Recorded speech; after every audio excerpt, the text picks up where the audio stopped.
मैंने इंडिया का press freedom index में रैंक चेक किया और हम आ रहे हैं कुछ 157th पोजीशन पे आउट ऑफ 180 कंट्रीज 180 कंट्रीज। तो बेसिकली इंडिया का जो पोजीशन है वो 6 पोजीशंस और ड्रॉप हो गए हैं प्रीवियस ईयर से, क्योंकि यहाँ पे प्रेस की जो स्थिति चल रही है उसमें जैसे जुडिशियल हैरेसमेंट के केसेस पता चल रहे हैं और ऑब्वियसली जंतर मंतर में हो रहे प्रोटेस्ट के बाद और भी ज्यादा प्रेस फ्रीडम जैसे टॉपिक्स हाइप हो गए और इन्हें डिस्कस करना भी बहुत जरूरी है। So welcome to judiciary gold by top rankers. मैं हूं काकोली और आज के इस वीडियो में we'll try to figure out कि प्रेस फ्रीडम और रिस्पॉन्सिबल जर्नलिज्म के बीच में बैलेंस कैसे बनाया जाए, ये दोनों साथ में वर्क कैसे करते हैं, फ्रीडम ऑफ प्रेस कौन से आर्टिकल में आता है, ये सारी चीजें एग्जाम्स के लिए भी इंपॉर्टेंट है और इन जनरल भी हमें पता होनी चाहिए ऑफ कोर्स। तो where should India draw the line, ये बहुत इंपॉर्टेंट और अकाउंटेबल क्वेश्चन है जो हमें पूछना भी पड़ता है बहुत बार। तो freedom to report, duty to verify, responsibility towards society, ये सारी चीजें प्रेस को ध्यान में रखते हुए ही जर्नलिज्म करनी होती है। तो इसी को हम डिस्कस करेंगे इस वीडियो में। तो सबसे पहले तो can the press say anything in the name of free speech. अब अगर हम फ्री स्पीच की बात करें तो बेसिकली आपका फ्री स्पीच जो है, जो फ्री स्पीच आता है वो आपका आता है आर्टिकल 19(1)(a) में। तो आर्टिकल 19 आपका राइट टू फ्रीडम की बात करता है, जिसमें freedom of speech, freedom of movement, association, सारी तरह की फ्रीडम्स होती है।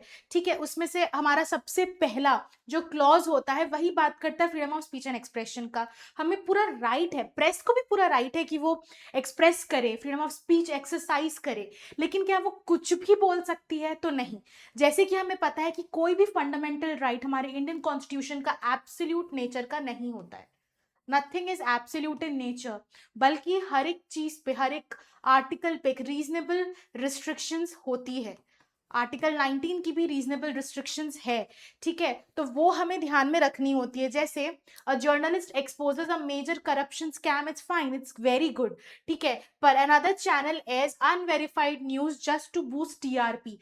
तो प्रेस टीआरपी के लिए जब काम करे तो ऑब्वियसली उससे इंडिया में जो प्रेस की फ्रीडम है वो तो खराब होती है, वायलेट होती ही है। लेकिन हम जैसे बहुत लोग प्रेस पे रिलाई भी करते, there are still a lot of people sitting at a home जो अभी भी न्यूज चैनल पे या टीवी पे जो न्यूज चैनल्स आते हैं उन पे रिलाई करते हैं, उनको सोशल मीडिया का एक्सेस नहीं होता है। तो इसीलिए इट्स वेरी इंपॉर्टेंट कि जब press freedom of press exercise करे तो रिस्पॉन्सिबल जर्नलिज्म भी साथ में आए, साथ में हो। So should both receive the same constitutional protection? Obviously इसका आंसर तो नो ही होगा, क्योंकि अगर टीआरपी के लिए वर्क कर रहे हैं तो मतलब न्यूज जेन्युइन नहीं होगी। So this is where the debate begins कि प्रेस फ्रीडम का वर्सेस रिस्पॉन्सिबल जर्नलिज्म दोनों साथ में कैसे चला जाए। अब does the constitution mention freedom of the press? तो एक्सप्रेसली तो कहीं पे लिखा हुआ नहीं है फ्रीडम ऑफ प्रेस करके, लेकिन सुप्रीम कोर्ट ने ये क्लियरली बोला भी है कि इंडियन कॉन्स्टिट्यूशन भले ये नहीं मेंशन करता, लेकिन हमारा जो आर्टिकल 19(1)(a) है यानी freedom of speech and expression, उसमें इम्प्लाइडली ये जो फ्रीडम ऑफ प्रेस है ये भी अंदर एम्बेडेड होता है। ठीक है, so every citizen has freedom of speech. ठीक है, and the press enjoys the freedom as an extension of citizens right to express and receive information. तो फ्रीडम ऑफ प्रेस को इस आर्टिकल के इस क्लॉज में क्यों क्यों डाला गया है? क्योंकि यहाँ से बेसिकली ये जो right to freedom of press है ये एक्सटेंड करता है सिटीजन्स को वो right to express and receive information. जो वो इंफॉर्मेशन रिसीव कर रहे हैं प्रेस से, उसी के बेसिस पे वो अपना माइंडसेट बनाते हैं, अपने जो भी एनालिसिस करते हैं, एंड देन उन्हीं एनालिसिस के बेसिस पे वो अपने व्यूज किसी भी अलग अलग टाइप के मैटर्स में एक्सप्रेस करते हैं। तो ऑब्वियसली ये रोल प्रेस प्ले करता है हम सबके लाइफ में कि हम वहीं से अपने ओपिनियंस बना रहे हैं और उन्हीं को हम एक्सप्रेस कर रहे हैं, किसी और तक पहुंचा रहे हैं। तो ऑब्वियसली रिस्पॉन्सिबल जर्नलिज्म इंपॉर्टेंट होती है। तो इसके जो की आर्टिकल्स होते हैं वो 19(1)(a) जो आपका freedom of speech and expression है, और 19(2) जो आपकी रीजनेबल रिस्ट्रिक्शंस की बात करता है, क्योंकि कोई भी राइट जो है वो एब्सोल्यूट नेचर का नहीं होता। अब free press the fourth pillar of democracy, obviously press को हमारे कंट्री का फोर्थ पिलर माना गया है। ठीक है, and a free press helps to hold governments accountable. ठीक है, एंड एक्सपोज करप्शन, देन आपका इन्फॉर्म सिटीजन जो भी न्यूज हो रही है उसके around, promote informed voting.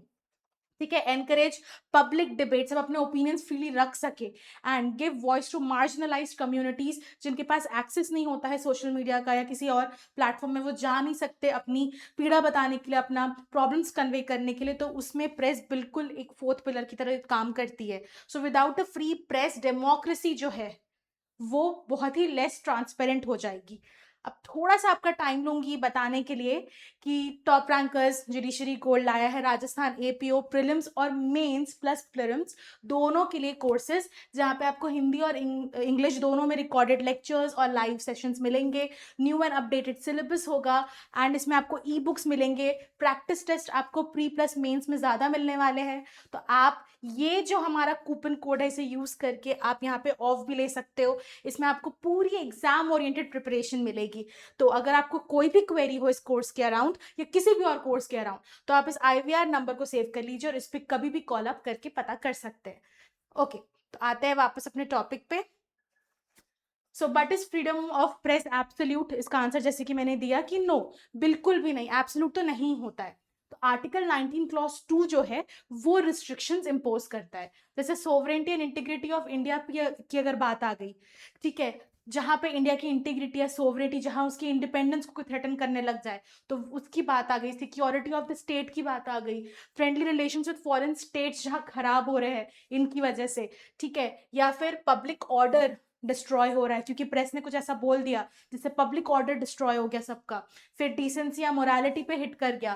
Contempt of court हो गया, कुछ कोर्ट के अगेंस्ट में कुछ ऐसे अनवेरीफाइड चीजें बता दी जो वेरीफाइड ही नहीं है बेसिकली। डिफेमेशन किया, या इंसाइटमेंट टू एन ऑफेंस, जिससे कोई ऑफेंस को करने का प्रोत्साहन मिल रहा हो। तो बेसिकली इन सारी चीजों को अगर कोई चीज हिट करती है फ्रीडम एक्सरसाइज करते समय, तो वहां पे रीजनेबल रिस्ट्रिक्शन आ जाता है। फिर आप जो है आर्टिकल 19(1)(a) में freedom of speech and expression को इन्वोक नहीं कर पाओगे। ठीक है, तो फ्रीडम इज प्रोटेक्टेड बट उसकी कुछ कॉन्स्टिट्यूशनल लिमिट्स बिल्कुल होती है, तो हमें यही याद रखना है। ना व्हाट इज रिस्पॉन्सिबल जर्नलिज्म, आपको क्या लगता है? तो देखो, वेरीफाइंग फैक्ट्स बिफोर पब्लिशिंग, सबसे इंपॉर्टेंट चीज यही होती है रिस्पॉन्सिबल जर्नलिज्म की। Apart from this, presenting accurate and balanced information, neutral information, लेकिन ऑफकोर्स तो सच है वही दिखाए, एंड प्रोटेक्टिंग पब्लिक इंटरेस्ट को प्रोटेक्ट करना, ना कि किसी को बहुत ज्यादा इंसाइट करना या इनकरेज करना कि वो जाके इतना भड़क जाए कि वो कोई क्राइम कर दे। ठीक है, then respecting privacy where appropriate, लोगों की पर्सनल लाइफ्स की थोड़ी रिस्पेक्ट रखना, प्राइवेसी मेंटेन करना, जहां जरूरी नहीं है लोगों का कुछ जानना, इट्स फाइन। ऑल्सो कोई सीक्रेट इन्फॉर्मेशन है जो इंडिया का डिफेंस कैरी करता है, तो वो भी आप जाके ऐसे न्यूज में रिवील नहीं कर सकते हो। ठीक है, डिस्टिंग्विशिंग फैक्ट्स फ्रॉम ओपिनियंस, जो आपके ओपिनियंस है उनको ओपिनियंस ही रखा जाए एंड वेरीफाइड फैक्ट्स ही दिखाए जाए आप सबको, या फिर आप पढ़े। उसके बाद करेक्टिंग मिस्टेक्स व्हेन डिस्कवर्ड, गलती हो जाती है, human errors are obviously possible, तो जहां पता चल रहा है तो उनको करेक्ट करने की भी अकाउंटेबिलिटी वो रखे। ये होती है responsible journalism. So the goal is not just to publish first, लेकिन पब्लिश करो करेक्टली। फिर press freedom versus responsible journalism में, प्रेस फ्रीडम में आपका आता है राइट टू रिपोर्ट, ठीक है। रिस्पॉन्सिबल जर्नलिज्म में आता है उसको वेरीफाई भी करना, duty to verify. Press freedom में आता है फ्रीडम टू इन्वेस्टिगेट, आप इन्वेस्टिगेट कर सकते हो, कई बार स्टिंग ऑपरेशंस भी मीडिया कंडक्ट करती है, राइट। और यहाँ आता है रिस्पॉन्सिबिलिटी टू इंश्योर एक्यूरेसी उस चीज में।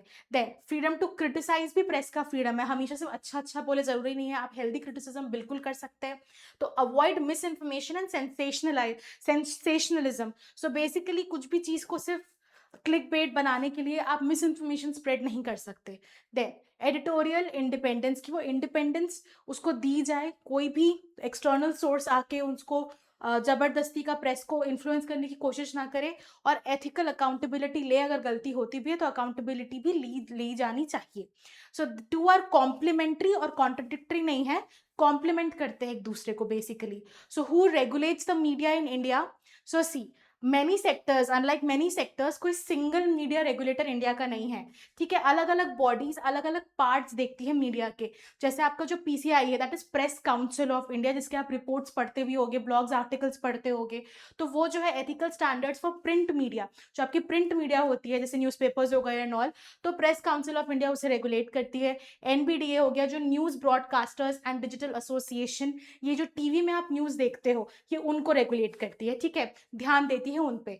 फिर MIB, ministry of information and broadcasting के अंदर ही ये सारे आते हैं, ये पॉलिसी एंड लाइसेंसिंग पे काम करते हैं कि यहीं से आपको लाइसेंस लेना पड़ता है, ठीक है। तो ये सारे इनके अंडर, इस मिनिस्ट्री के अंदर आते हैं। Then courts enforce constitutional rights and legal limits, obviously courts का रोल तो रहेगा, वरना आप स्यू अगर करना भी हो आपको तो आप जाओगे कहाँ, ठीक है। फिर आपका आता है IT रूल्स, तो एक एक्ट भी है जो गवर्न करता है कि आप क्या पब्लिश करते हो, क्या आप बोलते हो, तो विच इज IT रूल, जो डिजिटल इंटरमीडियरीज और ऑनलाइन कंटेंट को गवर्न करता है, ठीक है। तो हमें ये याद रखना है। फिर what is the world press freedom index, जिससे मैंने इस वीडियो को स्टार्ट किया था। तो सी, ये जो है पब्लिश होता है एनुअली, साल में एक बार, by reporters without borders, RSF करके एक ऑर्गेनाइजेशन है, उसके थ्रू 2002 से ये स्टार्ट हुआ है, ठीक है। It measures press freedom using 5 indicators. तो हम जो प्रेस फ्रीडम की बात कर रहे हैं, इंडिया का ये जो पोजीशन आया था 157 थी, किस बेसिस पे आया है, तो बेसिकली पॉलिटिकल कॉन्टेक्स्ट पे वो मेजर करता है कि आप कितने ज़्यादा पॉलिटिकली इन्फ्लुएंस्ड हो, नहीं हो, लीगल फ्रेमवर्क को ठीक से फॉलो हो रहा है नहीं, economic context, socio cultural environment कैसा है, कैसा एनवायरनमेंट है, कोई जुडिशियल हैरेसमेंट के केसेस तो ज़्यादा नहीं आ रहे, कैसा एनवायरनमेंट मेंटेन हो रहा है, सेफ्टी ऑफ जर्नलिस्ट पे भी इसे मेजर किया जाता है कि जर्नलिस्ट कितने सेफ है वाइल कवरिंग कोई भी न्यूज़ या इन्फॉर्मेशन, ठीक है। तो it axes how freely journalist can gather, कितने फ्रीडम से, कितने फ्रीली जर्नलिस्ट एक जगह आके गैदर होके इंफॉर्मेशन लेके रिपोर्ट करके पब्लिश कर सकते हैं, not the quality of journalism itself, लेकिन इन जनरल कितना फ्रीली जर्नलिस्ट अपने राइट्स को एक्सरसाइज कर सकता है, उसके बेसिस पे ये जो प्रेस फ्रीडम इंडेक्स है इसे मेजर किया जाता है, जिसमें इंडिया का रैंक अच्छा फिलहाल तो नहीं है, लेकिन वेयर डज इंडिया स्टैंड, तो अभी करेंटली 157 पोजीशन पे 180 कंट्रीज में से, और ये वेरी सीरियस कैटेगरी में आता है, कैटेगरी वाइज डिवीजन किया हुआ है, तो it's not a good rank. तो this ranking places India among the most challenging environments for press, जहाँ पे जर्नलिस्ट फ्रीली एक्सप्रेस नहीं कर पाते खुद को, बहुत ज़्यादा या तो पॉलिटिकल इन्फ्लुएंस हो या फिर लॉज ठीक से फॉलो ना कर पा रहे हो, ठीक है। So the government has consistently question the methodology of the index.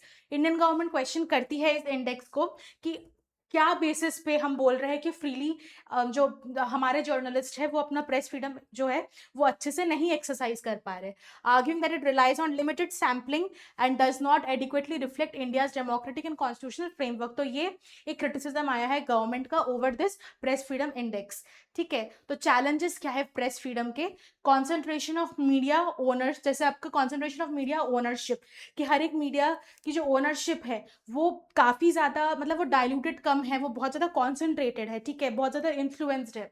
Economic dependence on advertising, बहुत ज़्यादा डिपेंडेंट हमारी मीडिया एडवर्टाइजमेंट्स पे भी है, ठीक है।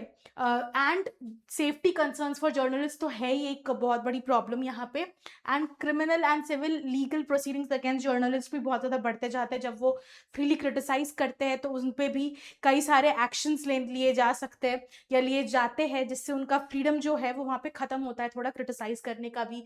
डिजिटल कंटेंट रेगुलेटेड बहुत ज़्यादा है कि वो फ्रीली कुछ भी अपलोड या पोस्ट नहीं कर सकते, ये भी नीड ऑफ द आर है, लेकिन कहीं ना कहीं वो थोड़ा फ्रीडम को शायद इम्पैक्ट कर रहा है। And online harassment and trolling वगैरह ऐसे केसेस बहुत ज़्यादा है। तो जो notes concerns over corporate ownership, तो बहुत ज़्यादा कॉर्पोरेट ओनरशिप है, डायल्यूटेड कम है, इन्फ्लुएंस थोड़ा सा है कंपनीज द्वारा। Then regulatory developments, pressures on independent media, तो इसकी वजह से शायद प्रेस फ्रीडम इंडेक्स जो है इतना कम आया है। तो चैलेंजेस टू रिस्पॉन्सिबल जर्नलिज्म भी इंडिया में हमें देखने को मिलती है, जैसे रेस फॉर ब्रेकिंग न्यूज़ कौन सी चैनल ज़्यादा देती है, TRP और क्लिक ड्रिवन रिपोर्टिंग कौन ज़्यादा कर रहा है, मिस इन्फॉर्मेशन सोशल मीडिया के थ्रू बहुत जल्दी स्प्रेड हो रही है, AI जनरेटेड फेक कंटेंट भी जा रहे हैं, ठीक है, लैक ऑफ वेरिफिकेशन तो है, एंड ओपिनियन प्रेजेंटेड ज़्यादा है देन फैक्ट चेकिंग से। तो यही है जो रिस्पॉन्सिबल जर्नलिज्म में शायद मिसिंग है, जिसके कारण भी प्रेस फ्रीडम इंडेक्स में ये डायरेक्टली इम्पैक्ट कर रहा है। तो आई होप आपको समझ में आया होगा कि फ्रीडम ऑफ प्रेस और रिस्पॉन्सिबल जर्नलिज्म के बीच में फ़र्क क्या है और इनको बैलेंस कैसे बनाया जाता है। करंट सिचुएशंस तो दिखती ही है हमें, लेकिन of course press freedom index hopefully ये और अच्छा करेगा, इसके पैरामीटर्स जो भी है जिन्हें क्रिटिसाइज कर रही है गवर्नमेंट, तो क्रिटिसिज्म हो चाहे अप्रिसिएशन हो, लेकिन हाँ, freedom of press is an important topic और बिल्कुल इम्पॉर्टेंट है हमारे इंडिया के डेमोक्रेसी को, फोर्थ पिलर को ठीक से चलाने के लिए। सो अगर आपको ऐसे ही कुछ और अच्छे अच्छे आर्टिकल्स एंड इन्फॉर्मेशन चाहिए तो बिल्कुल आप मुझे वो टॉपिक्स कमेंट करके बता सकते हो। Definitely try to make a video on it. Thank you so much for listening.